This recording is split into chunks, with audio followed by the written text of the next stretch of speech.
Good morning. Do you think that you as a person are important to your parents or to your grandparents or the people you live with or with your teacher or your best friend? Of course you are. Isn't it wonderful to have people in your life that care about you? And they care about you because they love you. If you love someone, and I'm not talking about romantic love, but caring love, you will support that person when they go through a rough patch or a difficult time. Showing support and care is the way in which we show that we love each other. And both giving and receiving love builds us up and makes us happy and content.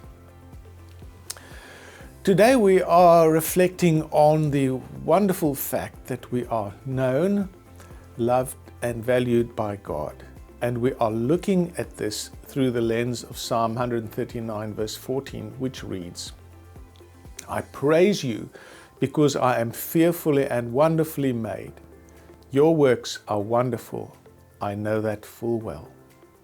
I hope that you've had an opportunity to read this psalm in its entirety to get a feel for the message that the poet is trying to convey. When I read this psalm, it reminds me of a warm, cozy blanket that I can wrap around me on a cold night. It's so comforting and reassuring. I do want to go back to one word in this verse, fearful. The word fearful is, to my mind, not a good translation choice, as there is nothing to be feared with God. If you look at the word used in the original Hebrew, the word awesome would have been a better choice. We are awesomely made, which emphasizes the respect that we should have for our whole being and how perfectly God has created us. We learn three things from this psalm. Firstly, God knows you through and through. Recall verses 1 to 4. Your family know you pretty well, but God, who created you, knows you much better than even your family or best friend. He knew you even before you were born, and today He knows your every thought, your motives for what you say or do, even before you've said or done it. He knows when you are happy or when you are sad, afraid or nervous or worried about something. God also knows the gifts and strengths that He has bestowed upon you, and in times of trouble He knows exactly how much you can bear, so that He will never overburden you. Secondly, God values you simply because He made you. In Genesis, it is stated quite clearly that God has made you and me in His image.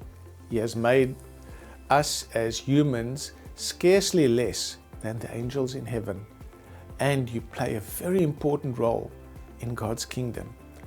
You are not just a random combination of human cells. You've been made with purpose and precision. God has invested so much in you. Thirdly, God loves you. It's a very important thing for a human being to be loved and have a close relationship with those around you. The fact that God has invested so much in each and every one of us human beings means that you count for much in His eyes. And remember, because He created you for a specific purpose and place in life, He will therefore care for you and look after you. He does not want you to come to harm. We all know that when we have something that we value, maybe something expensive which you have received as a birthday gift, or something which reminds you of a special occasion in your life, we take special care to look after that object.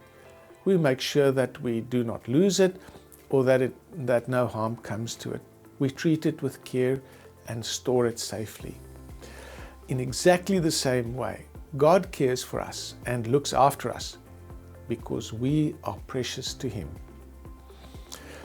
The fact that God loves and cares for you does not mean that you might not experience hard times or challenges in life. But in the hard times, God will be there because He loves and values you. And if you lean on Him, He will support and help you to overcome the troubles. He will give you the strength to persevere through the difficult times. And once you have reached the end of these troubled times, you will have a deeper understanding of God's love.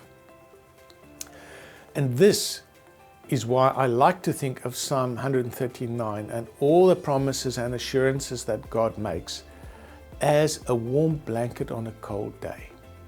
The warm blanket does not change the day. It does not change the weather. It remains a cold day.